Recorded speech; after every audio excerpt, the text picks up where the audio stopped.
Now, in my previous video, I talked about how Batman vs. Superman shouldn't have happened. Well, now I'll take it back. Not that I think BVS was good or anything like that, it's just the foundation around it wasn't quite earned yet. I mean, Superman coming back rebooted was well-deserved because this film just fell flat on its face. Which is why, years later, the hype around Man of Steel was quite valid. But Batman vs. Superman just came too early. Like, why would you give us a new and fresh take on Superman and then at the very next movie throw Batman in there? I guess Zack just thought that because he's mixing the two up that the audience wouldn't care about the Dark Knight trilogy. I mean, it's not like that franchise made its mark as the greatest superhero movie ever. First mistake was giving us a Batman almost immediately after Nolan's films. Like, not even 5 years go by and Warner Brothers thought Batfleck was a good idea to put on screen. Now, I'm not saying Batfleck was a bad choice or anything like that. Like, he did a good job. But everyone was still talking about The Dark Knight. And I personally think they should have waited a decade at least just to let the hype around those movies die out. But cramming Batman in the supposedly Superman sequel was just wrong. And hey, while you're at it, let's throw in there Wonder Woman 2 and maybe 3 more characters.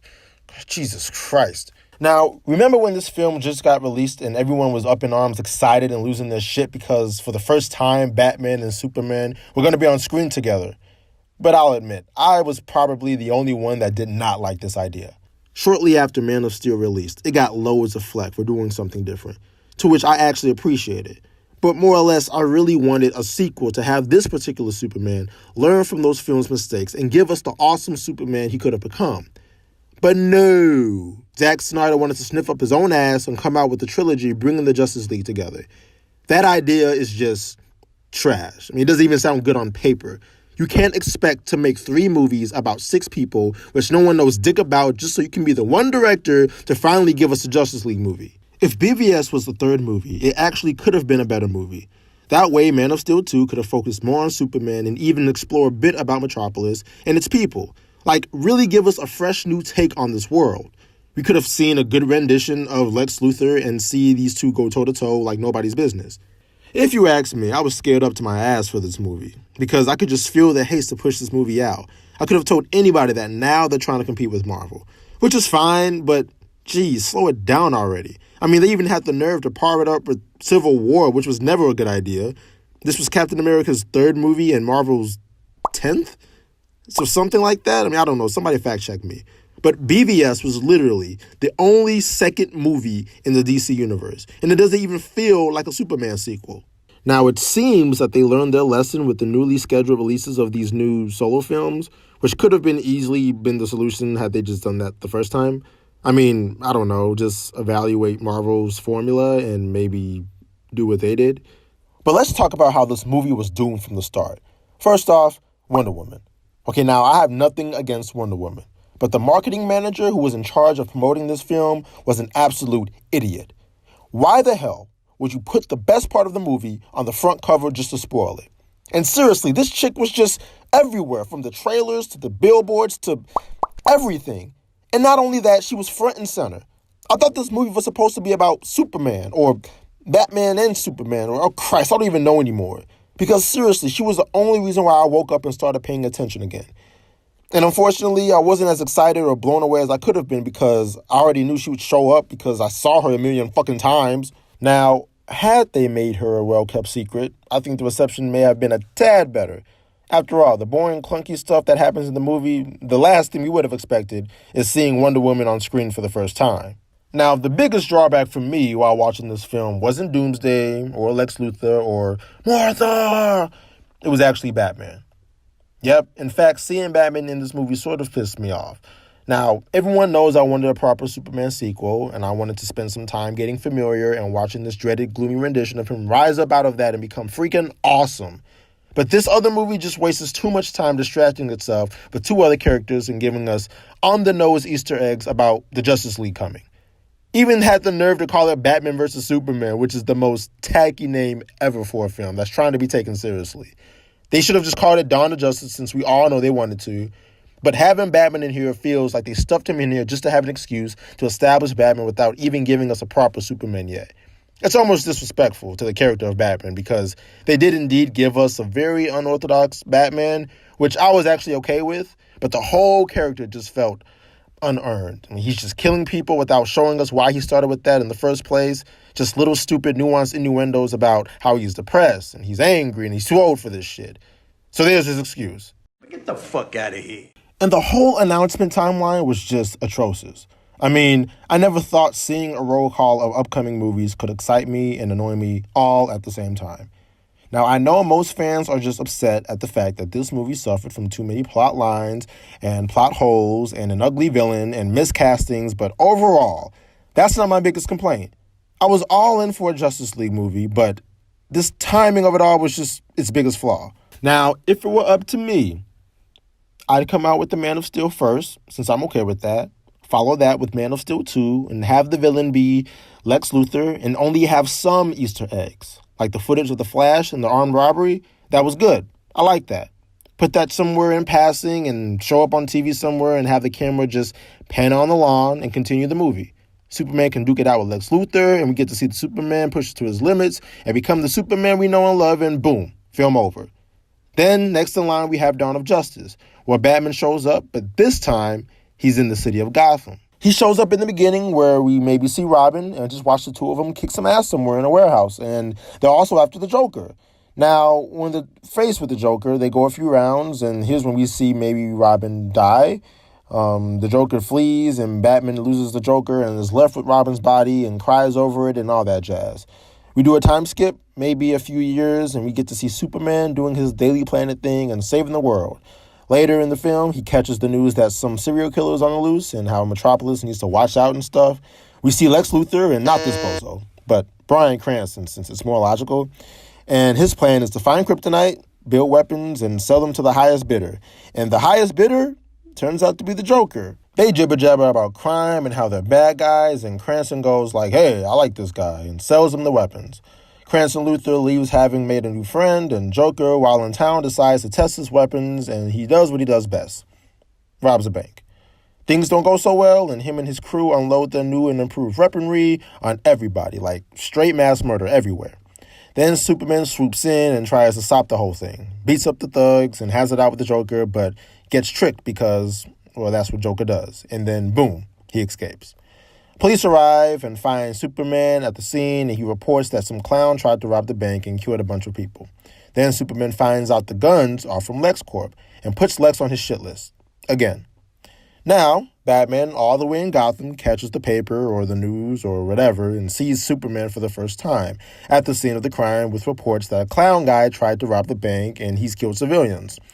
Bruce, knowing it's Joker, decides to fly to Metropolis to find the Joker. When he gets there, we get to see him do his detective stuff for once. You know, he notices the weaponry that's found at the scene came from LexCorp. And now he puts Lex on his shit list. Batman suits up and heads for LexCorp. But we see Superman already at LexCorp to face Luthor, and he says something like, where's the man responsible for the murders, or something like that. And Lex is like, dude, I don't fucking know. So he beats him a bit and finally gives up and tells him that he's somewhere in Metropolis or something, but he really doesn't know. So Batman makes an entrance by blowing up the building and jumps in, and Superman's just like, who are you? And Batman is like, fuck off. So Batman grabs Lex and just goes, where's the Joker? And at this point, Lex is just over it. Like, dude, who is this dude in all black just barging into my building? Batman starts to beat him to a pulp for answers. Like, where's the Joker? And Lex is like, dude, snitches get stitches. So Superman kind of steps in. And he's like, bro, chill out. You're going to kill him. And Batman is like, exactly. And so he takes out his little Batman branding thingy, and Superman just attacks him. Like, dude, you crazy? You can't kill people. And Batman is like, out of my way. And so, boom. Batman-Superman fight. Easy. And now these guys are just straight trashing the place. Like, destroying prototypes and pretty much everything Luthor has in production. Like, straight pummeling the place. And then Lex is like, what the fuck? This place is going to crumble. And so he makes his escape, while the world's finest duke it out. Then when Superman catches Lex running away, he tries to fly at him, but Batman catches him like, he's mine, and so they duke it out some more. And then Batman grabs a rock and smashes Superman's face with it, knocking him out. That rock turning out to be kryptonite. And Luthor's like, no, that was the last of my kryptonite, and Batman can obviously care less, and he runs after Lex. But the building is coming down so hard that the debris stops Batman from catching him, and Luthor just makes his escape. We get this wide overhead shot of the LexCorp, and there's nothing left but rubble. So now we catch Batman in his new Batcave somewhere, and he's talking to Alfred about how he thinks he found the Joker and blah, blah, blah. Superman heads back to his apartment where him and Lois live, and he's all beat up, and he's like, I got into a fight or whatever. So now we discover that Luthor, in fact, knows where Joker is and sort of hatches with him a plan to take out Batman and Superman for tearing down his corporation, and if the two stay alive, they won't be able to continue their nefarious activities in conquering the world. Joker is like, you're right. And plus, I have a bone to pick with Batman. And so they team up. But first things first, they need to get Luthor more kryptonite to build more weapons to take them both out. And the only way to do that is to extract the source from Joker's guns. Having no resources, they go to some pawn shop extracting type place and they see a woman who works there. They say, hey, I need to get this stuff extracted. The woman recognizes the gun from the robbery and she's like, I don't want to get involved. Sorry, bro. And they try to bribe her, and she's like, sorry, no can do. So begrudgingly, they leave, and the woman is left looking at them with extreme suspiciousness. So anyways, to shorten this up, Batman and Superman meet again somehow and start cursing each other out about why they were fighting. Lois kind of steps in and is like, guys, stop. Be friends already. So they decide not to be friends, but remain rivals for the time being and focus on stopping Luthor and the Joker. So then we see this little investigative bit where Bruce Wayne and Clark Kent kind of investigate together, like Law and Order style. And it's a nice way to see them build some genuine chemistry and form some type of relationship that feels real, like Hobbs and Shaw kind of deal, without the corny jokes.